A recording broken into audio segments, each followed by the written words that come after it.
I left my land alone for 5 years. When I came back, there was a house on it. Not a shed, not a fence, a whole damn house. I thought she'd apologize.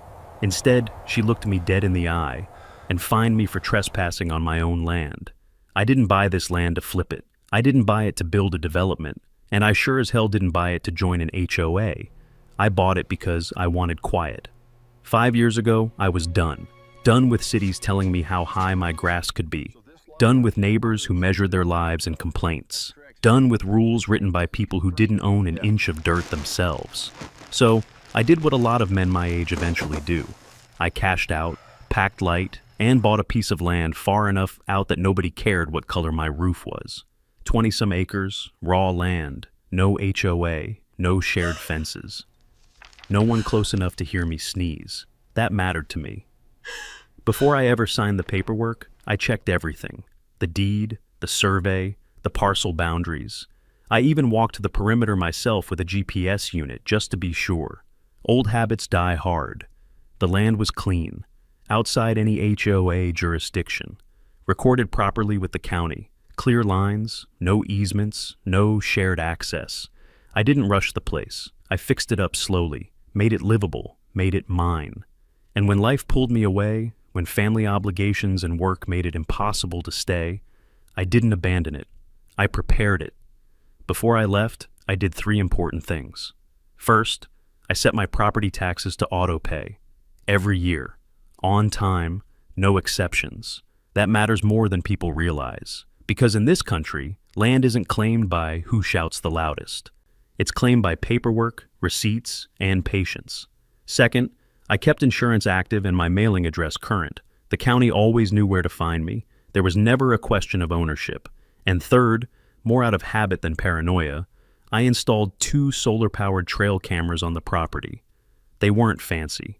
No flashing lights, no visible mounts, just quiet little units strapped high in the trees, angled toward the access points.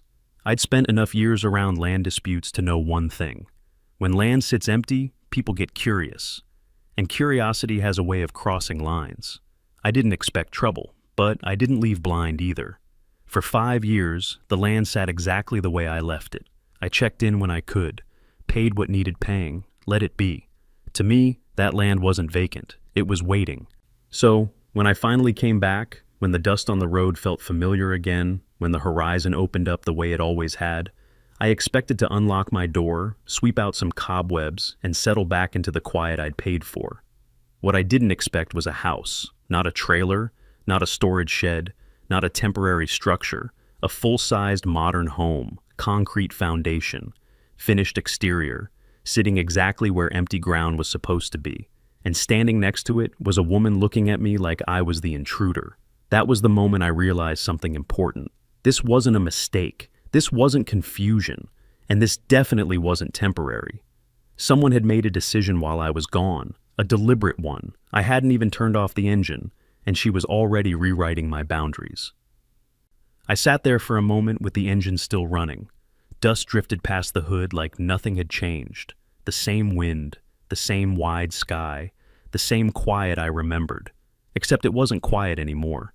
I shut off the engine and stepped out of the truck. The door closed with a familiar thud, the kind of sound you only hear when there's nothing around to swallow it. I didn't walk toward the house right away.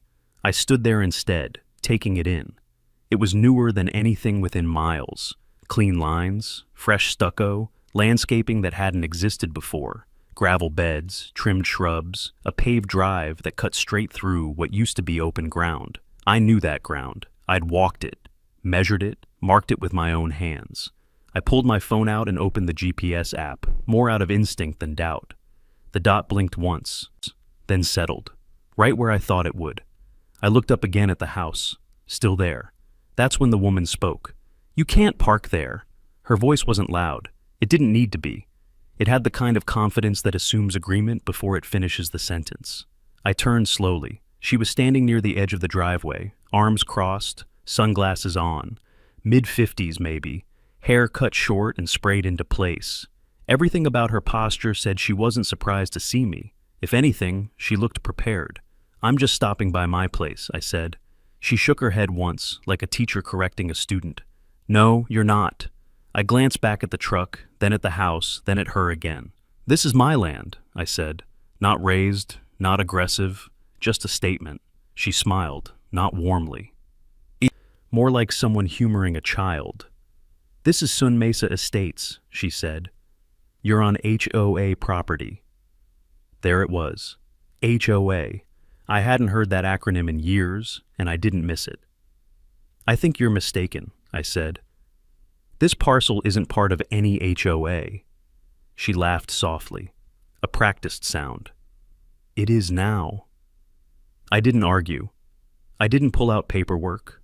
I didn't raise my voice. Instead, I walked a few steps toward the old oak tree near the drive.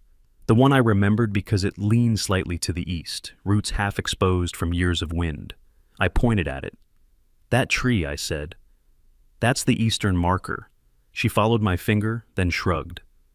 The boundaries were updated while you were gone. That sentence landed heavier than she probably realized. Updated how? I asked. Survey adjustments, she said. Community alignment. It happens. I turned back to her. By who? She hesitated for half a second, just long enough to notice. The county, she said. You must have missed the notices. I hadn't. I kept every notice, every receipt, every statement, but I didn't say that yet. Instead, I asked the question that mattered. And the house, I said, when was it built?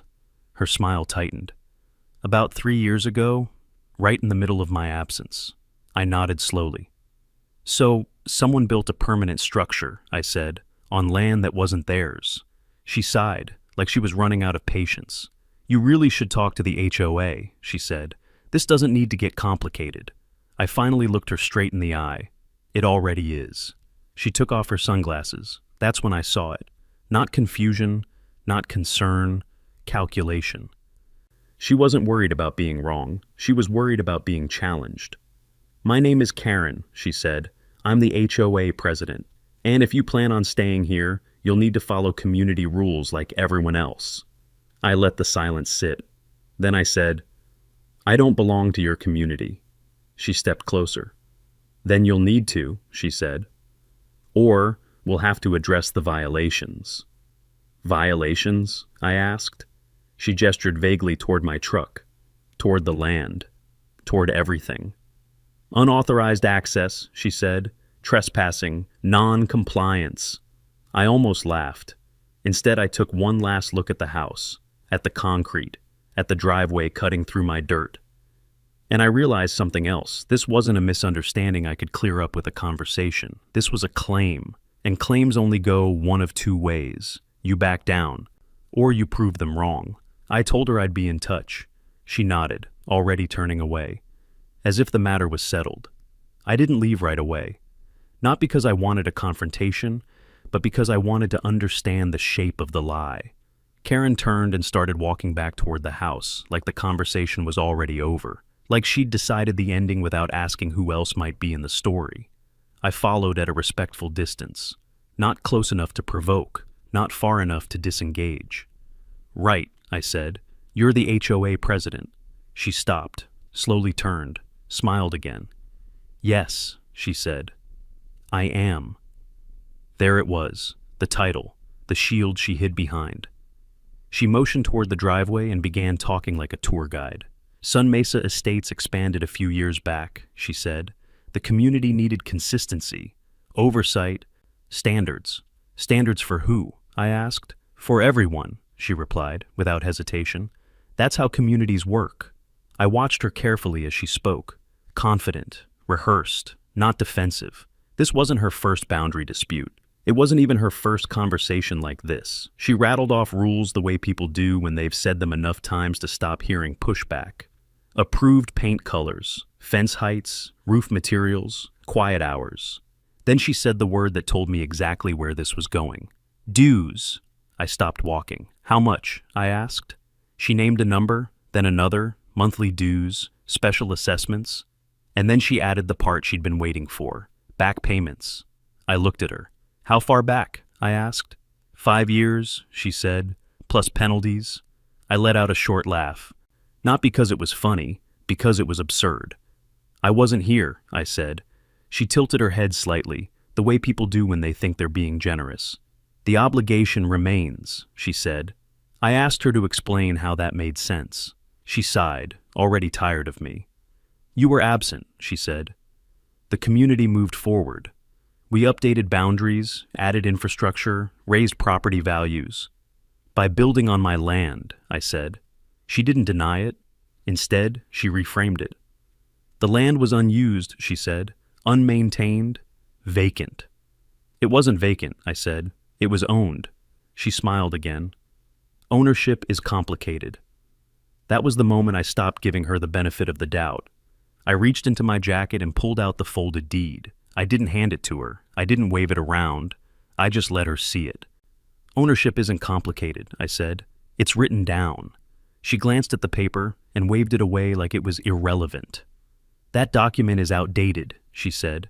We're working with updated surveys now. Who's we? I asked.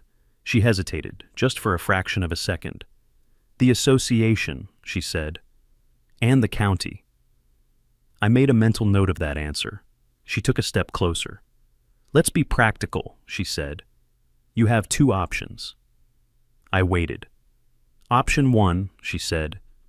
You join the HOA. Bring your property into compliance. Pay the outstanding dues. We move on. And option 2, I asked. Her smile disappeared. Option 2, she said.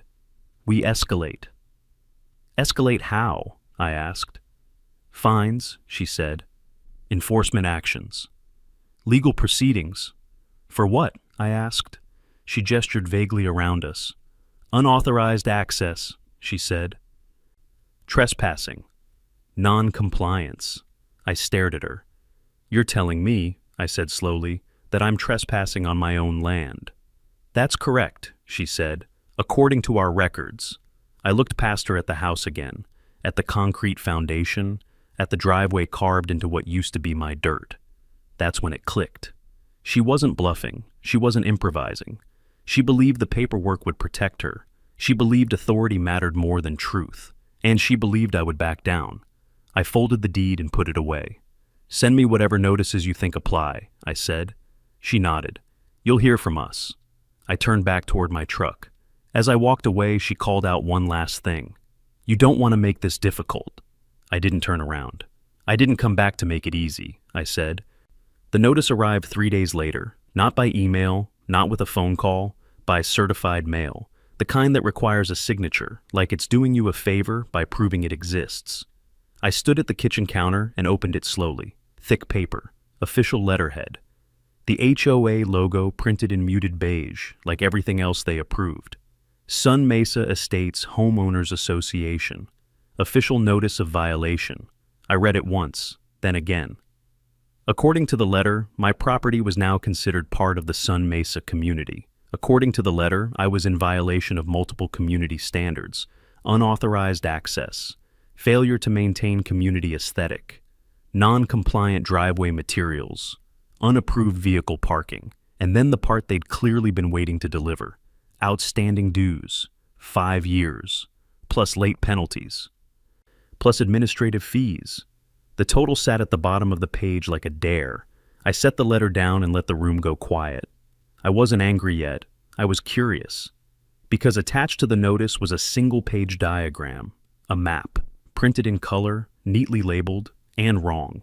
At first glance, it looked close enough to pass. Parcel lines, lot numbers, scale bar. But the eastern boundary, the one nearest Karen's house, was shifted. Not much. 30, maybe 40 feet. Just enough. I pulled my original survey from the folder I kept for things exactly like this, laid it on the counter next to the HOA map. The difference was subtle, but it was there. Their version crept inward. Mine didn't. I felt something tighten behind my eyes. Mistakes happen. I've seen plenty of them. But mistakes don't usually benefit one specific house so precisely. I read the letter again, slower this time. The language was careful, confident, written to sound inevitable. It didn't ask me to respond. It instructed me to comply. 30 days to join the HOA. 30 days to bring my property into compliance. 30 days to remit payment. Failure to do so would result in escalation. I smiled at that word. Escalation. I flipped the page and found the signature block. Karen Riggs, HOA president. Printed, not signed. That told me something too. I poured a cup of coffee and sat down at the table with both maps in front of me. I thought about what she'd said, about boundaries being updated, about the county being involved. And I thought about what she hadn't said. There was no permit number listed anywhere in the packet, no reference to a recorded easement, no documentation of a boundary agreement, just authority. Assumed authority. I made a short list on a legal pad. County records, tax assessor, survey history, permits. And one more thing. I went out to the truck and grabbed the small lockbox from behind the seat. Inside it was the memory card from one of the trail cameras. I hadn't checked it yet. I hadn't needed to. But now, holding that letter in my hand, I realized something. This wasn't a misunderstanding they were trying to fix. This was a narrative they were trying to lock in. And narratives fall apart when they're forced to face facts. I slid the HOA letter back into its envelope and set it aside. I didn't call Karen. I didn't email the HOA. I didn't respond at all. Instead, I opened my laptop and logged into the county's database. If someone had moved my boundary, I wanted to know who gave them the pen. I didn't start with accusations. I started with records. County records don't lie, but they do remember. And when something doesn't match, it leaves a trail. I logged into the assessor's database first. Parcel number, owner name, tax history. Everything checked out. My name was still there. The acreage hadn't changed. The tax payments were current. Every single year. No red flags. Next, I pulled the recorded plats. The ones filed years ago. The ones nobody bothers to look at unless there's trouble. I opened the most recent one, zoomed in, then opened the previous version side by side. The boundary lines were identical. I leaned back in my chair and let that sink in. If the county's official record hadn't changed, then Karen's map wasn't an update. It was an invention. I dug deeper. Permits were next. I searched by address first, then by parcel number, then by adjacent lots. Karen's house had permits, plumbing, electrical, structural, but something was missing. There was no permit for an expansion near the eastern boundary, no variance, no encroachment notice, no recorded easement. The foundation footprint on the permit drawings didn't match what I'd seen in person. Not by much, but enough. I opened the permit PDFs and zoomed in on the corner coordinates, compared them to the county GIS overlay. That's when I saw it. The permit drawings were based on a boundary file that didn't exist in the county's system anymore. I checked the metadata. Created 6 years ago. Modified once, then abandoned. The name attached to the file caught my attention. A county planning technician I vaguely remembered from years back. Notorious for cutting corners, eventually transferred, then quietly removed from the department. I sat there for a moment, staring at the screen. This wasn't sloppiness. This was convenience. Someone had taken an old internal file, tweaked it just enough, and used it as a foundation for everything that came after. Not official enough to stand alone, but official enough to scare most people into compliance. I printed the plats, the permits, the GIS overlays, laid them out across the table. Karen's map sat in the middle like a bad forgery. Everything pointed to the same conclusion. The county never moved my boundary, the HOA never gained jurisdiction, and the house, at least part of it, never belonged where it was built. I wasn't done yet. I called the assessor's office the next morning. I didn't mention Karen. I didn't mention the HOA. I just asked a simple question. Has my parcel boundary changed in the last 10 years? The clerk didn't even hesitate. No, she said, not according to our records. I thanked her and hung up. Then I called the planning department. This time I asked about permits near my parcel, specifically expansions or variances along the eastern line. There was a pause on the other end. No variances, the planner said, and no recorded encroachments. I wrote that down. Finally, I asked the question I already knew the answer to. Would a private HOA have the authority to redraw parcel boundaries? The planner laughed. No, she said, absolutely not. That was it. The last doubt fell away. Karen hadn't misunderstood the boundary. She'd sidestepped it. She hadn't waited for approval. She'd worked around it. And she hadn't counted on one thing, that I'd come back with time, patience, and receipts. I gathered everything into a single folder and labeled it with the date, Then I pulled out my phone and called someone I hadn't spoken to in years, a licensed surveyor, an old colleague, the kind of man who didn't guess. When he answered, I said, "I need you to take a look at something." He didn't ask why, he just said, "When?" I looked out the window toward the eastern boundary, where the land dipped just enough to hide what didn't belong there. "Soon," I said, "very soon." Because now I wasn't reacting anymore. I was preparing. Darren arrived just after sunrise. Same truck, same thermos, same quiet confidence he'd always had. He stepped out, took one look at the house near the eastern edge, and didn't say a word. That told me more than any greeting could. We didn't start with opinions. We started with measurements.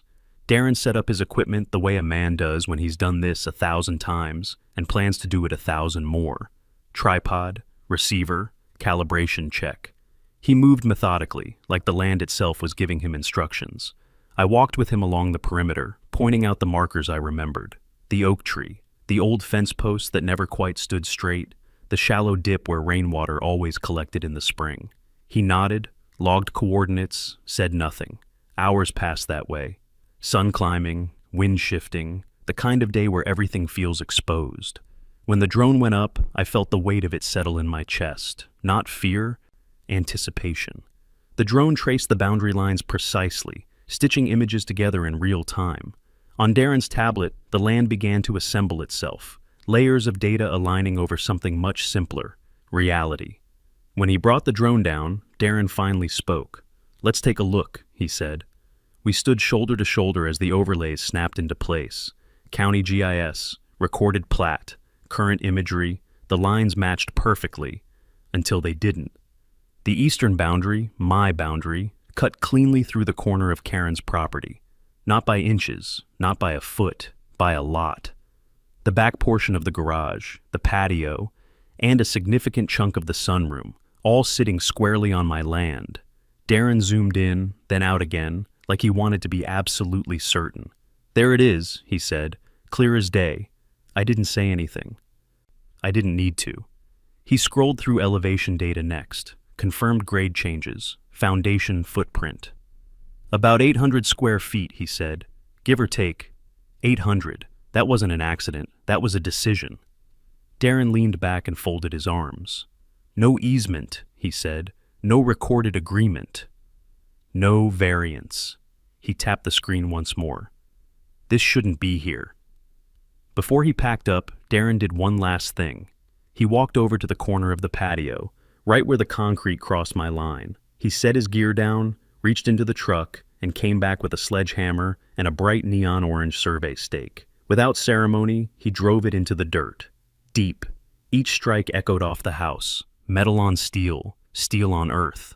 The stake went in right beside her flower bed, standing tall and impossible to miss. It looked obscene against the manicured landscaping, like a warning shot frozen in place. Darren stepped back, wiped his hands, and nodded once. "Just so nobody misses it," he said. We spent the rest of the afternoon documenting everything. Still images, video passes, coordinate logs. By the time the sun started to drop, Darren had assembled a report that didn't argue. It stated, when he packed up for good, he handed me a flash drive. "Licensed, notarized," he said, "ready for court if it ever gets there." I thanked him and watched as he drove away, dust curling behind his tires. I stood there for a long time after that, looking at the house, at the concrete, at that bright orange stake standing where denial used to live. I thought about the letter, the map, the confidence in Karen's voice. I thought about how many people would have folded right there, paid the dues, signed the paperwork, moved the line in their heads because it was easier than fighting it on paper. That's what she was counting on. That night, I spread everything out on the kitchen table. My deed, the county plats, Darren's survey, the drone images, 4 versions of the same truth. Only one of them had been lying. I scanned the report and saved copies in 3 different places: cloud storage, external drive, encrypted folder, old habits again. Then I did one more thing. I pulled the memory card from the trail camera. I hadn't looked at it yet. Not really. Up until now, I'd wanted the land to speak for itself. But now that it had, I was ready to hear the rest. As the files began to load, I realized something else. Karen hadn't just built too far. She hadn't just crossed a line, she'd built a story around it, and stories only survive as long as nobody checks the ground beneath them. I leaned back in my chair and waited for the footage to play. I didn't watch the footage right away. I poured a drink first. Not because I needed courage, because I needed patience. The orange stake was still there outside, catching the last light of the day. A physical line where a story had tried to replace the truth. I slid the memory card into the reader and waited for the folder to load. The files weren't dramatic at first. Wind-moving brush, a coyote at night, a truck passing on the road. Weeks of nothing. Then I scrolled back to the period when the house was being built. There she was. Karen stood near the edge of my land, phone pressed to her ear, pacing like someone rehearsing a speech. She pointed toward the open dirt where the patio now sat.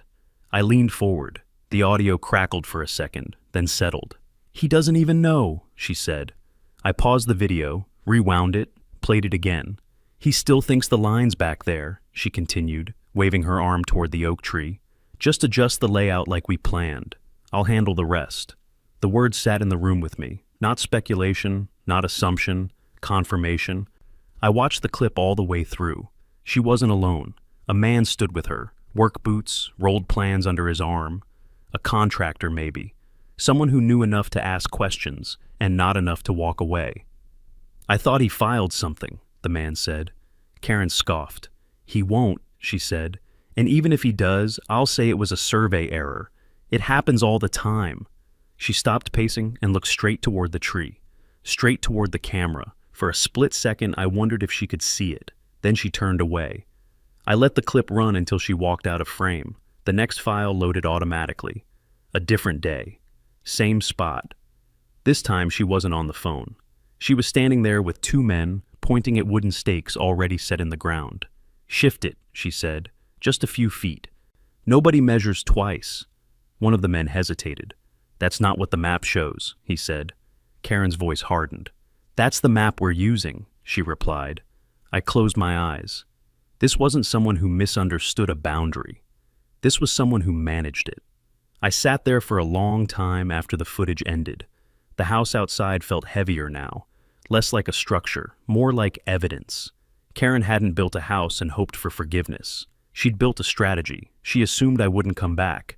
And if I did, she assumed I'd be tired, confused, eager to make it go away. That's how these things usually end.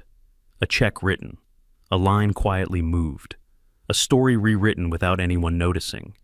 I copied the files to a separate drive and labeled the folder with the date. Then I made a second copy, then a third. Old habits again. I didn't confront her. I didn't send an email. I didn't tip my hand. Instead, I went back to the kitchen table and lined everything up. The survey, the county plats, the drone images, and now the footage. 4 corners of the same truth. And in the center of it all was a woman who thought authority meant ownership. I glanced out the window again. The neon orange stake stood exactly where Darren had driven it, right beside her flower bed, bright, unavoidable. I wondered how long it would take before she noticed it, and what she'd do when she realized the line wasn't theoretical anymore. Because once a boundary stops being abstract, once it becomes visible, people stop pretending it can be moved. I shut down the laptop and picked up my phone. There was one more step before this went any further. One more place the truth needed to be logged. I dialed the sheriff's office, not to file charges, not yet, just to make sure that when this escalated, and I knew now that it would, there would be a record. "Hi," I said when the dispatcher answered. "I need to document a property boundary dispute, and I have evidence." There was a pause on the other end. "What kind of evidence?" she asked. I looked at the house again, at the stake, at the quiet that comes right before things break open. "Video," I said, "and a survey." She told me an incident number and wished me a good evening. I wrote it down. Then I sat back and listened to the wind move through the sage. Karen had crossed a line, not just on the ground, on record. The first thing I noticed was the smell. It hit me before the sun was fully up. A sour, rotting stench that didn't belong to the desert morning. I stepped outside and followed it toward the eastern fence line. 3 black trash bags sat near my shed, split open, contents spilling out onto the dirt. Fast food containers, old food scraps, broken glass, something sticky already attracting flies. It was deliberate. I didn't touch a thing. I went back inside, poured coffee I suddenly didn't want, and pulled up the camera footage. The timestamp read 2:37 a.m. A man in a hoodie walked onto my land carrying the bags. No gloves, no mask, nervous movements. He dumped the trash quickly, looked around once, then jogged back towards Sun Mesa. I zoomed in and caught his face. Clear enough. 3 hours later, my phone buzzed. An email. Subject: urgent sanitation violation. It was from the HOA. According to the message, multiple residents had complained about unsanitary conditions on my property, visible refuse, health concerns, potential pest activity. They warned me that if the issue wasn't resolved immediately, they would contact the county health department. I stared at the screen. Bold moves are for people who assume no one is watching. I forwarded the footage to the sheriff's office and filed an incident report for illegal dumping and trespass. Then I forwarded it to my attorney. He called me back 10 minutes later. "This isn't HOA enforcement," he said. "This is harassment." That afternoon, another notice arrived. Not about trash, about my dog. According to the HOA, my dog was not an approved breed under community guidelines. They claimed complaints had been filed about noise and safety. They warned that animal control could be contacted if the issue persisted. My dog is old, quiet, sleeps more than I do. The implication was clear. They weren't trying to win anymore. They were trying to hurt. That night, I barely slept. Every sound outside felt louder. Every shadow moved a little too much. The next morning, the sheriff called. "We picked him up," the deputy said. "Who?" I asked. "The guy who dumped the trash." The handyman didn't put up a fight. Minor record, cash job. He told them who paid him. I didn't need to ask. "Does she have short blonde hair and a talent for fake smiles?" I said. The deputy laughed once. "That's the one," he said. "He's cooperating." I hung up and sat there for a moment. This had crossed a line, not just legally, personally. By the end of the week, the story had spread. Neighbors across the ridge looked at me differently. One muttered something about community decay as I waved. Karen was controlling the narrative now. Emails went out to Sun Mesa residents describing me as hostile, uncooperative, a threat to neighborhood harmony. Someone forwarded one to me anonymously. It accused me of spreading misinformation and disrupting community cohesion. The irony would have been funny if it wasn't so calculated. That's when I realized something else.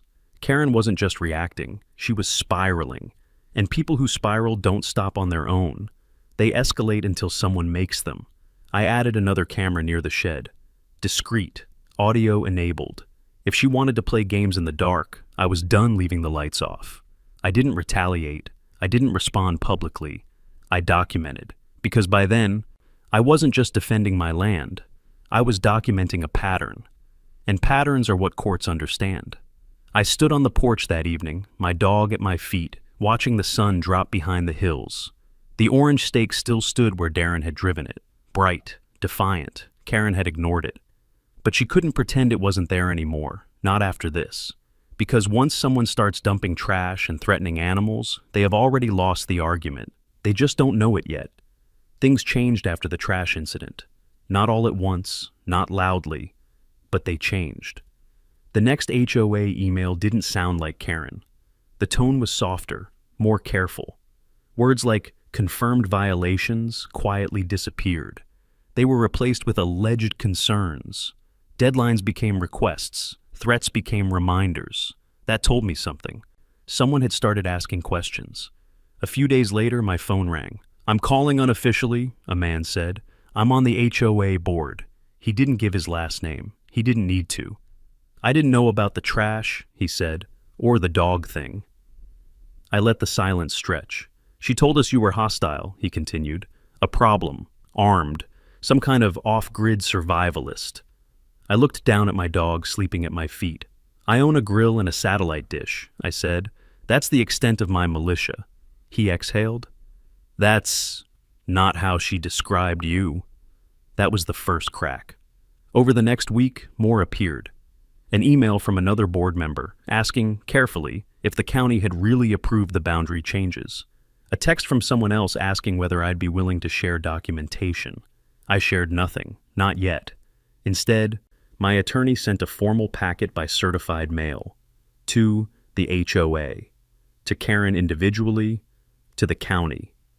It wasn't emotional, it wasn't dramatic, it was surgical. Survey results, drone imagery, county confirmations, the sheriff's incident number for illegal dumping. We alleged unlawful encroachment, unauthorized use of private land, targeted harassment, and we requested one thing: a halt. No more enforcement actions, no more notices, no more contact, until the boundary dispute was resolved legally. The response came quickly, a letter from the HOA's law firm, heavy paper, long paragraphs, confident tone. They accused me of misrepresentation, of damaging community harmony, of defaming a volunteer leader. They demanded I cease all public and private disparagement. My attorney read it once and smiled. "Truth is an absolute defense," he said. "They're bluffing." We replied with a single page, attached exhibits, screenshots, timestamps, and one sentence at the bottom: "Please advise your client to preserve all records relevant to this matter." That sentence changes behavior, because once preservation is demanded, destruction becomes criminal. The next HOA meeting was tense. I didn't attend, but someone streamed it live. Karen sat at the head of the table, posture rigid. She spoke too much, interrupted often. Questions came from the room, about the boundary, about the permits, about the trash incident. She deflected, blamed misunderstandings, accused outside influences. Then someone asked about the orange steak. Karen called it provocative and an intimidation tactic. The room didn't agree. By the end of the meeting, 2 board members requested a closed session without her present. That night, the same man called me again. "She didn't tell us everything," he said quietly. "We're realizing that now." I thanked him and hung up. I didn't celebrate, because I knew what came next. When control starts slipping, people like Karen don't retreat. They double down. And when they double down, they make mistakes. I checked the new camera near the shed, scrolled forward. There she was again, this time with a contractor, standing right at the boundary, right where Darren had driven the neon orange survey stake. Karen pointed straight at it. "Pull that orange stake out," she said, "and move the pins back." The contractor hesitated.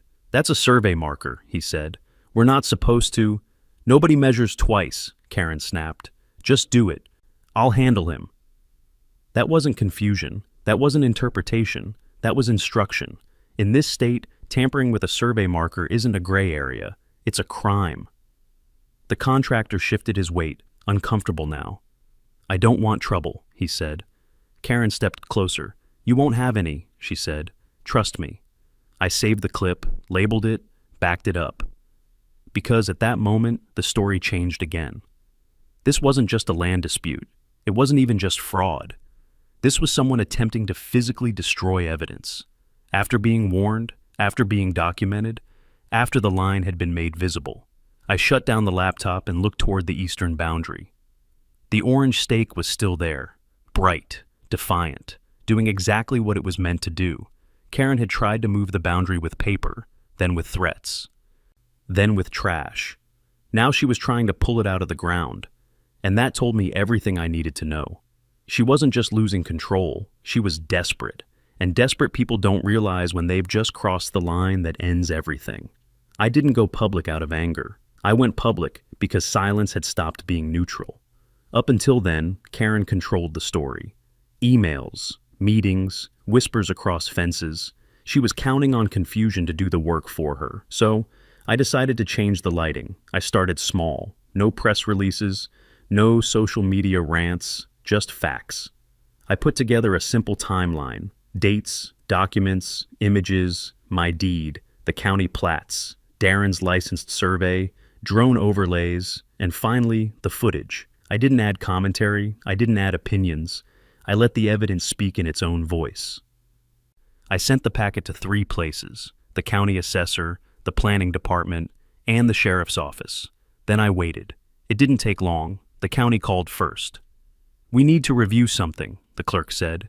"Your boundary appears unchanged." I told her I knew. The planning department followed. "There's no record of an approved encroachment," the planner said, "and that footage is concerning." That word mattered, concerning, because bureaucracies don't move on feelings. They move on liabilities. The sheriff's office was last. A deputy came out in person. He stood near the orange stake, hands on his belt, eyes moving from the house to the patio to the line in the dirt. "You've got a paper trail," he said, "and now you've got video." He took copies of everything. Then he asked a question I hadn't expected. "Has anyone asked you to move that marker?" I shook my head. "Because that would be a problem," he said. "A serious one." I watched him write notes and felt something shift. The ground wasn't just firm anymore, it was official. Meanwhile, the story inside Sun Mesa began to unravel. Someone leaked my packet to a neighborhood email list. I didn't authorize it, but I didn't stop it either. Within hours, the tone changed. Questions replaced accusations. Support replaced suspicion. People asked why a private HOA map didn't match the county's records. Why permits didn't reflect the current footprint. Why a board president would authorize construction so close to a disputed line. Karen responded the only way she knew how. She blamed contractors, clerks, former owners. She sent a long email about misunderstandings and bad actors. But she didn't address the footage. She couldn't. By the end of the week, the HOA's attorney sent another letter. This one was shorter, more cautious. They informed me the association would be temporarily suspending enforcement actions related to my property pending legal review. Translation: they were backing away. That same evening, someone knocked on my door. It was Felix, a board member I'd never met in person. He looked exhausted. "I didn't know," he said, before I even invited him in. She told us a different story. I poured him a glass of water and let him talk. "She said the boundaries were updated legally," he continued.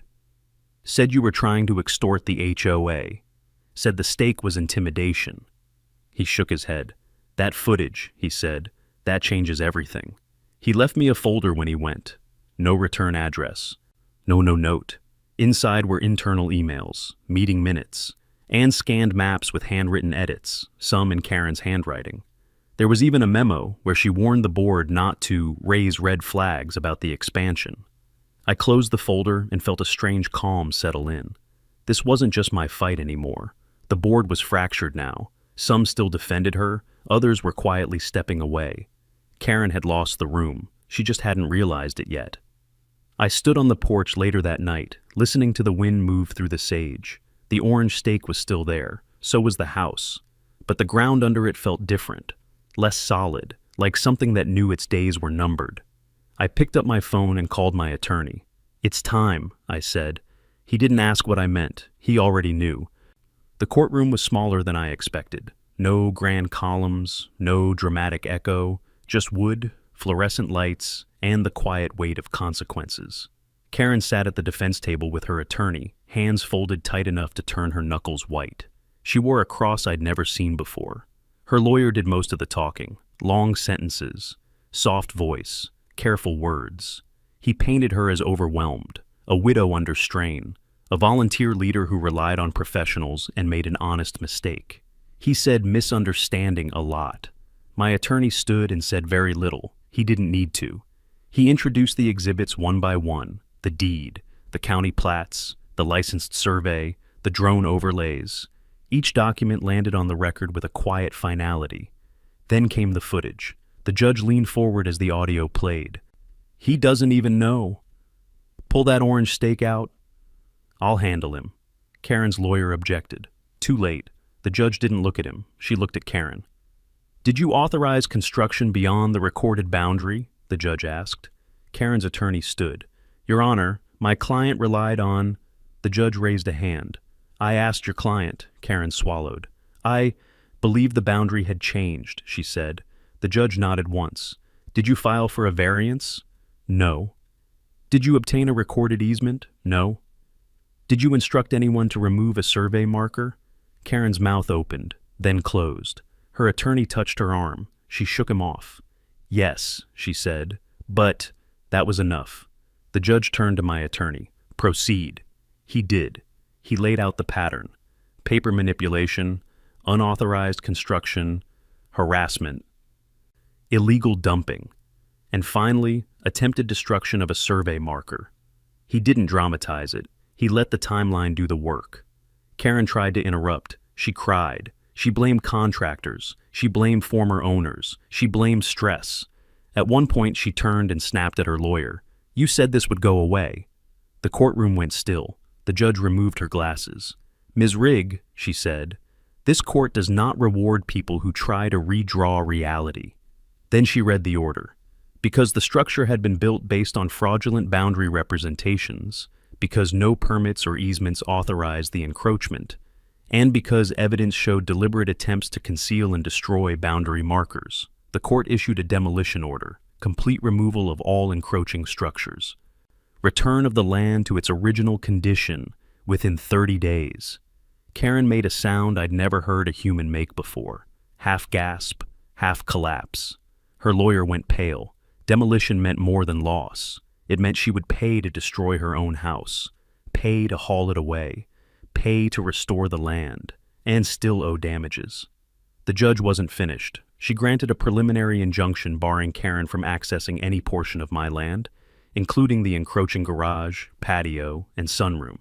Karen leaned back, eyes unfocused. Then the judge looked at me. "Mr. Brody," she said, "you have the right to pursue damages." I nodded, but I didn't speak. Not yet. Outside the courtroom, the air felt different, lighter, cleaner. Karen's attorney pulled me aside. "Off the record," he said, voice low. "She can't afford demolition." I looked back at the building. "I know." That's when I made my move. I had already prepared an offer, a simple one. I would purchase the property at land value only, not the house, not the upgrades, not the illusion. In exchange, I would waive demolition enforcement and settle civil damages. One condition: Karen must sign a public statement acknowledging the boundary violation, and step down from any HOA leadership position permanently. No appeals, no spin. Her attorney read it twice. "This is generous," he said. "It's merciful," I replied. "Not generous." Karen refused at first. She said I was humiliating her. She said I was cruel. Then her lawyer explained the numbers: the cost of demolition, the loss of resale value, the likelihood of criminal charges if she touched that stake again. She went quiet. She signed the next morning, in court, hands shaking, no speech, no apology, just ink on paper. A week later, I held the keys. The house was mine. So was the land beneath it. I didn't keep the whole structure. I removed the encroaching sections cleanly: the patio, the illegal garage, the sunroom she used to call her executive lounge. What remained, I transformed, not out of spite, out of principle. I painted it in colors no HOA would ever approve: bold reds, deep greens, black trim. Inside, I turned the front room into a small exhibit: photos, maps, court orders, a timeline titled "How Not to Steal Land." I mounted the orange survey stake by the door, encased in glass. A plaque beneath it read, "This line did not move." Karen left town quietly. No farewell, no announcement, just an empty driveway and a sold sign. Peace returned slowly, like it always does out here, not with fireworks, with silence. And silence, I've learned, is the sound of things finally being where they belong. The quiet didn't come back all at once. It never does. At first, it showed up in small ways. No more emails, no certified envelopes, no cars slowing down near the fence line. The orange stake stayed where it was for a while, long enough for everyone to see it, long enough for the message to sink in. Then one morning, I pulled it out myself. Not because the line had moved, but because it didn't need to shout anymore. The land knew where it was. The house, what was left of it, stood quieter now too. Half of it was gone, the part that never belonged. The concrete cut clean, like a scar that finally healed right. I didn't rush the changes. I repainted slowly. Worked with my hands, let the place become something else. Not a trophy, not a warning, a reminder. Inside, people started stopping by. Neighbors, a couple of college kids. Someone's uncle who'd heard the story. I didn't advertise. I didn't charge at first. I just told them where the line used to be, and where it never should have moved. Eventually, I put up a small sign by the entrance. Private property. No HOA, no exceptions. Underneath it, in smaller letters, "This land is not your land." People laughed. Some took pictures. The sheriff stopped by one afternoon, leaned on the fence, and shook his head. "Seen a lot of boundary disputes," he said. "Never seen one end like this." I smiled. "Most people don't check their ground," I said. Karen was gone by then. No forwarding address, no goodbye. Someone said she moved north. Someone else said she'd joined a condo board somewhere else. I didn't care. She wasn't my problem anymore. The HOA changed too. New president, new bylaws, a lot quieter. Felix waved when he drove past, didn't stop, didn't need to. That suited me fine. I settled back into a routine, mornings on the porch, coffee cooling faster than I could drink it, coyotes calling somewhere beyond the ridge. Sometimes I'd catch myself looking toward the eastern line out of habit. Then I'd remember. There was nothing left to watch. That's when it really hit me. This wasn't about winning. It wasn't even about Karen. It was about something older than all of that. Ownership. Not the loud kind, not the kind that needs permission slips and newsletters, the quiet kind. The kind written down once, checked twice, and respected whether you're standing there or not. I'd spent years in my career watching people argue over inches they never bothered to measure, watching confidence try to replace fact, watching authority pretend it was the same thing as truth. This time, the ground pushed back. Because land doesn't care about titles, or tone, or who talks the loudest in a meeting. It remembers. The lines don't lie. People do. One evening, as the sun dropped behind the hills, I walked the perimeter one last time. The oak tree still leaned east. The fence post still stood crooked. The dirt still felt the same under my boots. I stopped where the patio used to be, ran my hand through the soil. Nothing special about it. That was the point. I went back to the porch, sat down, and listened to the wind move through the sage. No drama, no threats. No letters waiting in the mailbox, just space. The kind you buy when you want to be left alone. I took a sip of my drink and smiled to myself. "If you're going to build on someone else's land," I muttered, "you'd better bring more than confidence." The wind rattled the sign once, almost like it agreed.